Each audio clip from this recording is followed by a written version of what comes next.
Olá e sejam bem-vindos a um tutorial de Git rapidinho, junto de uma explicação sobre a organização Colab Barco Solar. Então, GitHub, para quem não sabe, é uma ferramenta de trabalho colaborativo, trabalho em grupo, e ela permite que pessoas se juntem e desenvolvam código, guardem documentação sobre o que elas quiserem, basicamente. Então, essa aqui é a cara do Explore, dá pra ver que funciona como se fosse um fórum e também uma ferramenta de trabalho. Dentro da Home, ela é mais ou menos assim.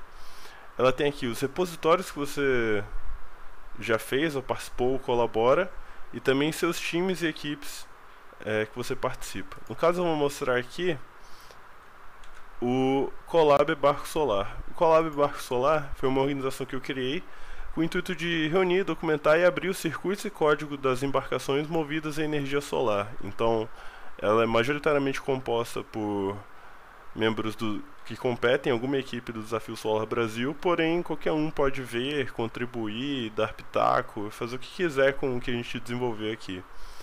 Então, existem repositórios aqui dentro, por enquanto só o do projeto da sistema de telemetria, circuito e coisas dos solares.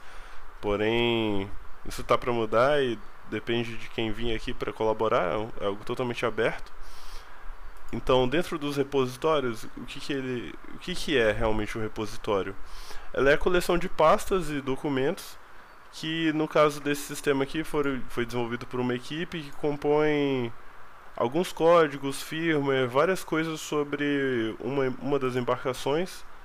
Então, está tudo aberto aqui, junto de documentação, e também todas as versões de quando isso foi sendo desenvolvido, o que foi adicionado, retirado em função do tempo, como foi feito o desenvolvimento disso.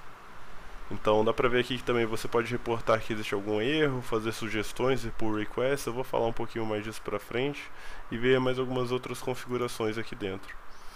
E dentro dessa organização também existem as pessoas que estão associadas a ela, que basta um convite, você pode vir aqui colaborar. Porém também existem os times, que são subconjuntos da organização, onde tem uma organização de pessoas e aí um membro pode criar um próprio time novo para representar a sua equipe, ou um conjunto de pessoas que esteja desenvolvendo algo que seja relacionado aqui. Certo. Então, caso você queira participar, os que já não têm algum contato mais próximo com as equipes de competição ou coisa do tipo, podem preencher esse formulário que vai estar presente na descrição. E aí eu entro em contato e respondo qualquer dúvida ou qualquer dúvida ou demanda que tenha para esse desenvolvimento aqui, essa colaboração. Eu posso fazer um teste aqui, caso você seja uma equipe que já tenha recebido o convite, esteja prestes a colocar seu material dentro do repositório, como que isso pode ser feito? Então, existe esse botão aqui que permite que você crie um novo repositório. Na hipótese 1, onde você vai realmente subir pela primeira vez o que você está fazendo, é bem simples, é colocar a organização aqui, escolher um nome para repositório, então no caso, digamos seja circuito do barco X, e dar uma breve descrição aqui, então documentação e esquemáticos da embarcação X. Selecionar como público ou privado. A organização, eu creio que apenas vai permitir repositórios públicos, exatamente para abrir essa informação. E vamos criar um layame, um documento bem simples que vai dar uma carinha, uma explicação. Então, qualquer um membro aqui pode ir lá, criar um repositório. E aí, isso aqui é um repositório comum que vocês podem fazer o desenvolvimento, assim como eu mostrei de um anterior. Eu vou mostrar de forma bem simples aqui como que as informações, como que é o fluxo de trabalho para ter as coisas vindo para cá. Se você tem uma equipe de, por exemplo, 2, 3, 4 desenvolvedores, é recomendado que você utilize uma ferramenta de versionamento para que dê para olhar tudo que esteja sendo desenvolvido, caso algo dê errado, onde deu errado, como voltar ao código anterior e implementar as coisas em paralelo sem que um desenvolvedor quebre o que o outro esteja fazendo. Então eu vou aqui fazer o clone desse repositório. Então, para que eu tenha esse repositório, é bem simples. Existe um botão de clone, você copia um link aqui. E eu vou usar a versão do Git do terminal. Porém, caso você não se sinta confortável, não use Linux ou queira fazer algo mais simples e, digamos, perder menos tempo aqui, apesar disso ser uma ferramenta relativamente rápida, existem também outras versões do Git. Você pode usar no desktop e escrever seu código de uma forma mais direta e não se preocupar tanto em entender o Git. Porém, também existem muitos materiais de como que é possível usar o GitHub e o Git. Não é algo tão complicado quanto parece e é algo que eu recomendaria a algum desenvolvedor que tem mínimo de interesse na área correr atrás e aprender aqui. Eu vou dar só uma palhinha, isso aqui não vai ser um tutorial completo, só para saber como começar. E digamos que você esteja lá e você vai chegar e clonar o seu repositório. Então, um git clone junto do nome do link do repositório. Agora você vai poder chegar e entrar no circuito barco X. Então aqui, dentro dessa pasta circuito barco, existe um documento leia-me, readme.md, que está presente aqui, e mais nada.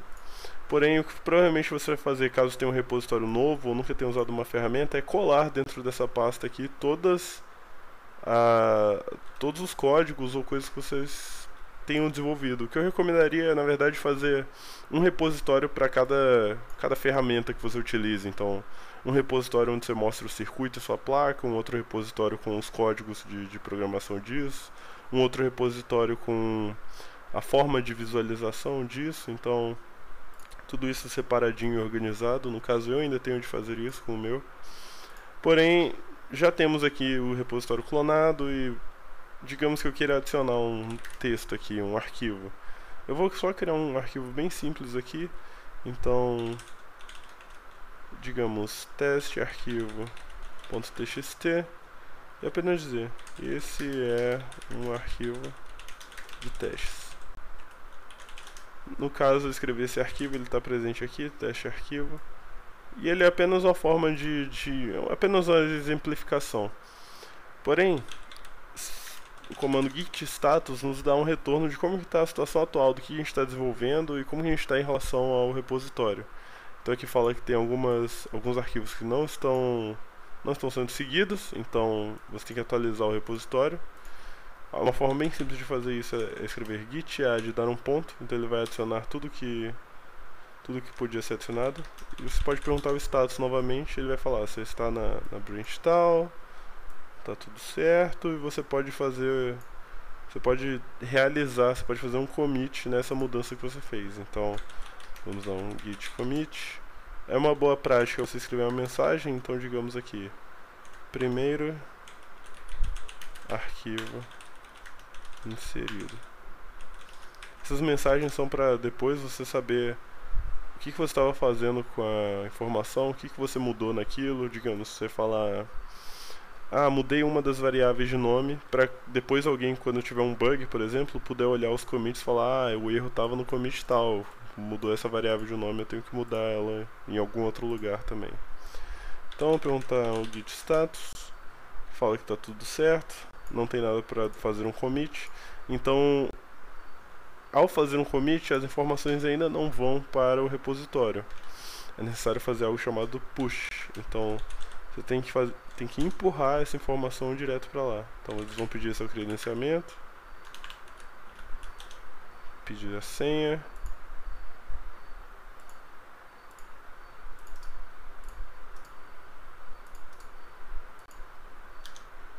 e aí essa informação ela é toda empurrada para lá, tudo direitinho. Se você atualizar o repositório, as pessoas que estão naquela branch, vocês podem estudar depois o que é uma branch, como fazer um pull request, mas as pessoas que vão estar nessa branch vão ver que aquele arquivo que escrevemos aqui, esse arquivo de testes, já está inserido no repositório, todos conseguiriam vê-los, e assim tudo funciona, as pessoas podem colaborar dentro dos trabalhos. Então, já falei que existem centenas de outras ferramentas, modos de estudar o Git. Caso você... caso você já tenha um código pronto em algum outro repositório, ele também pode ser importado para cá. Então, no caso, existe o botão aqui de importar um repositório. E é simples, você pode adicionar o link de um repositório aqui. Ele pode estar até em outra ferramenta de versionamento, num GitLab ou num Git local. E ao subir, você dá o dono como sendo a organização e dá um nome novo aqui. E ao clicar em começar o import, ele vai criar um novo, só que ele já vai importar todo o histórico, alterações e coisas importantes e relevantes para o projeto que estava sendo desenvolvido antes. Então, caso você já tenha um repositório, essa é a via recomendada de como se fazer isso. Então, no geral é isso. Qualquer dúvida eu estaria à disposição. Eu gostaria que todos contribuíssem, porque tem um retorno muito grande para todo mundo em questão da gente salvar tempo e retornar algo à sociedade também. Então, muito obrigado pela atenção de todos.